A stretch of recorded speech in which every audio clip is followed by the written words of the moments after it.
তো বন্ধুরা সবাইকে স্বাগত জানাই আমার নতুন ভিডিওতে। আজকে আমি যাচ্ছি ডায়মন্ড হারবার, কারণ একটু ফুল কেনার ছিল, কারণ কাল তো জানোই সরস্বতী পুজো। আর আমি এখন যাচ্ছি ডায়মন্ড হারবার। চলো তোমাদেরকে আগে ডায়মন্ড হারবারে যাই, তারপরে দেখাচ্ছি। আর আজকে ডায়মন্ড হারবারের ফুলবাজারের ভিডিওটা তোমাদেরকে একদম সিনেমেটিক স্টাইলে দেখাবো, ঠিক আছে? চলো প্রথমে বাস ধরে সর্বপ্রথম চলে আসি আমরা ডায়মন্ড হারবার। আর এখান থেকে আমরা চলে আসি ডায়মন্ড হারবার স্টেশন বাজারের পাশেই, অর্থাৎ স্টেশন বাজারের গেটের বাম দিকেই। স্টেশন থেকে বেরোতে ডান দিকে পড়বে, আর যাওয়ার সময় বাম দিকে। এদিকেই আছে এই ফুল বাজারটা। চলো তোমাদেরকে ফুল বাজারটা সিনেমেটিকভাবে দেখানোর চেষ্টা করি।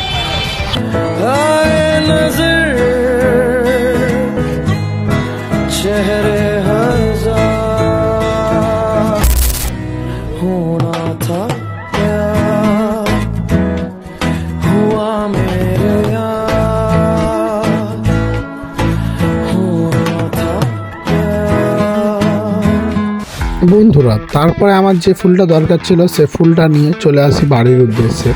আর আজকের ভিডিওটা বন্ধুরা কেমন লাগলো কমেন্টে অবশ্যই জানিও। দেখা হচ্ছে পরের ভিডিও। ভালো থেকো, সুস্থ থেকো, দেখা হচ্ছে সরস্বতী পুজোর ভিডিওটা নিয়ে।